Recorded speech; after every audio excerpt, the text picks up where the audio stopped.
Amis de la revue de presse, bonjour. L'actualité politique occupe largement la une des journaux parus ce lundi. À quelques semaines de l'élection présidentielle du 12 avril 2026, les préparatifs s'intensifient et les regards restent tournés vers les institutions chargées de garantir la transparence du scrutin. À ce sujet, la cloche informe que dans le cadre de la campagne médiatique pour la présidentielle, les différents duos de candidats sont désormais fixés sur leur ordre de passage dans les médias. Dans la même dynamique visant à assurer un scrutin crédible et transparent, le même quotidien annonce que la Cour constitutionnelle a lancé la formation des délégués électoraux. Dans le même registre, l'informateur se fait écho des inquiétudes exprimées par certains citoyens quant à l'organisation de l'élection présidentielle du 12 avril. Face à ces appréhensions, la Commission électorale nationale autonome Sénat se veut rassurante et affirme prendre toutes les dispositions nécessaires pour éviter les dysfonctionnements enregistrés lors du scrutin du 11 janvier 2026. Toujours autour du processus électoral, une autre mesure attire l'attention. Dans un article publié à sa une, l'informateur révèle qu'il est désormais interdit de publier des sondages en lien avec la présidentielle.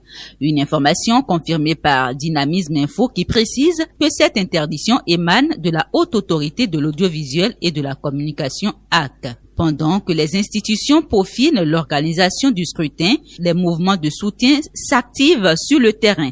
L'investigateur du jour rapporte qu'en prélude de la présidentielle, plusieurs centaines de mouvements et d'acteurs politiques engagés pour le duo Romiad Wadani-Mariam Tchabi Talata ont lancé une série de meetings à travers le pays. Le journal titre ainsi à sa manchette: Présidentielle 2026 au Bénin. Les mouvements de soutien au duo Wada-Talata sortent la grosse artillerie. Dans la même dynamique, Dabarou confirme la montée en puissance de ses mobilisations dans plusieurs départements du pays, notamment la Liborie, la Takora, les collines, le plateau, le littoral et le mono.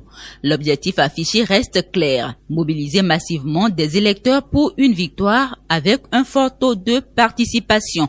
Quant au journal Fraternité, il évoque une mobilisation structurée sous la houlette de la plateforme des mouvements et acteurs soutenant la candidature du duo Wadani-Talata. À la une, le quotidien parle d'une synergie de mobilisation au plan national. Mais au-delà des stratégies de mobilisation, certains journaux interpellent directement les candidats. C'est le cas de La Priorité qui s'interroge en manchette. À 26 jours de l'élection présidentielle du 12 avril 2026, panier de la ménagère, que voulez-vous y mettre, chers candidats? Une manière pour le journal de ramener le débat sur les préoccupations économiques et sociales des populations. Pendant que le duo présidentiel affine leur stratégie, l'opposition semble encore en pleine recomposition. La cloche indique que le président intérimaire du parti Les Démocrates, Éric Rondeté, se trouve sur une corde raide. Le journal s'interroge. Parviendra-t-il à rassembler les différentes tendances du parti afin d'être confirmé à ce poste dans 3 mois? Selon les informations relayées par le quotidien,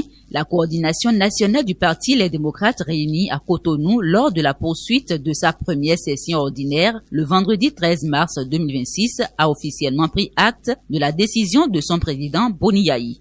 Conformément à l'article 17 du règlement intérieur du parti, le premier vice-président Éric Rondeté assure désormais l'intérim en attendant la convocation d'un conseil national dans un délai de 3 mois. Pour Dynamisme Info, l'enjeu est crucial pour la formation politique.